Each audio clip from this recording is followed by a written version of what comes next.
পরে আসলে মনে হচ্ছে না হি ইজ এ সেক্সি গায়। ওনাকে আসলে ওনার মতো ফিল্ম মেকারকে আসলে আরও প্রচুর ফ্যাসিলিটি দেওয়া উচিত।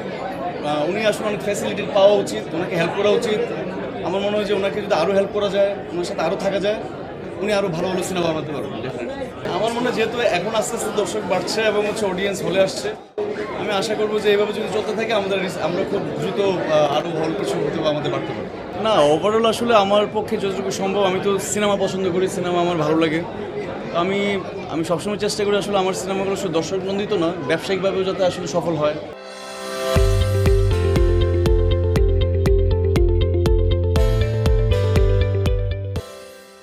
তো এটা কোনো সময় ওয়ার্ক করবে, কোনো সময় করে নাই, কোনো সময় ভালো সিনেমার সাথে ছিলাম, কোনো সময় ব্যবসায়িকভাবে কোনো সিনেমা চলেনি। বাট আমার সিনেমা নিয়ে সবসময় মানুষ কথা বলেছে। বাট যেই সিনেমাটার সাথে এখন ইনভলভ, এই ধরনের সিনেমার সাথে আসলে আমার ইনভলভমেন্ট আর আগে হয়নি। This is the first time. আর এই জনরাটা আমার পছন্দ, অ্যাকশন জনরা। তো সেই জায়গা থেকে দাদার সাথে আমার কাজ, আমার মনে হয় যে এবার মানুষ আমাকে ভিন্ন একটা রূপে দেখতে পারবে সিনেমা হলে। না না, গুছিয়ে নিচ্ছি না, আমি গোছানোর মধ্যেই আছি। তো এই যে আমি এই যে চলে আসছি আপনাদের কাছে, এখন আপনারা আমাকে যা ইচ্ছা প্রশ্ন করতে পারেন। আবার যখন আসলে ডিরেক্টর প্রডিউসাররা প্ল্যান করবে আবার কোনো সিনেমা নিয়ে, ডেফিনেটলি দেখা যাবে। ও দারুণ, সিনেমা নিয়ে, ইনসাফ নিয়ে। জি, আমি এখনো ইনসাফ আসলে ছাড়া অন্য কোথাও মুভ করতে পারছি না। সো আমি মনে হয় যে একটা গ্যাপে আসলে সবার সিনেমা দেখে নেবো। এখনও ঠিক করতে পারিনি, কারণ অনেকের পরিচিত আমার পছন্দের মানুষদের সিনেমা এবার হলে রিলিজ পেলো। তো আমার মনে হয় যে আমি সময় পেলে সবার সিনেমাটা দেখে নেব।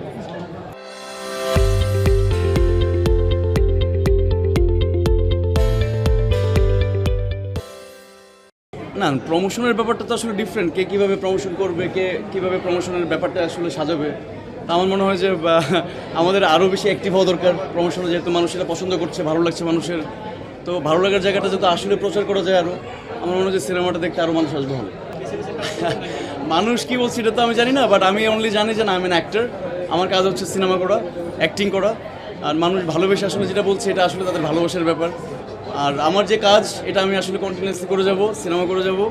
অ্যান্ড সিনেমা করতে পারলে আমারও ভালো লাগে, অ্যান্ড আমাকে নিয়ে উচ্ছ্বাস দেখলে সেটা আমার আরও বেশি ভালো লাগে। সো আমি আসলে সিনেমা ছাড়া অন্য কিছু করতে চাই না। আমরা সবসময় ইন্ডাস্ট্রিকে আমাদের প্রত্যেক জায়গা থেকে, যে যার জায়গা থেকে কন্ট্রিবিউট করতে চাই। এই যে আমি যদি রাজ এবং ফারিনের যদি এই যে একটা জুটি, এটা যদি দর্শক পছন্দ করে, তাই আমি মনে করি একটা নতুন প্লেয়ার পেলো, সেটা ইন্ডাস্ট্রির জন্য ভালো। একটা নতুন কমার্শিয়াল হিরোইন পেলো, যেটা ইন্ডাস্ট্রির জন্য ভালো। আর রাজকে এভাবে মাসি অবতারে পেলো, সেটা যদি আরও 5 জন ডিরেক্টর এভাবে ভাবে, তো আমি মনে করি ইটস এ কালেক্টিভ প্রসেস, এটা একটা কম্প্রিহেনসিভ প্রসেস। একটা ইন্ডাস্ট্রি এভাবেই আস্তে আস্তে করে, তো যে যার জায়গা থেকে চেষ্টা করে কন্ট্রিবিউট করার।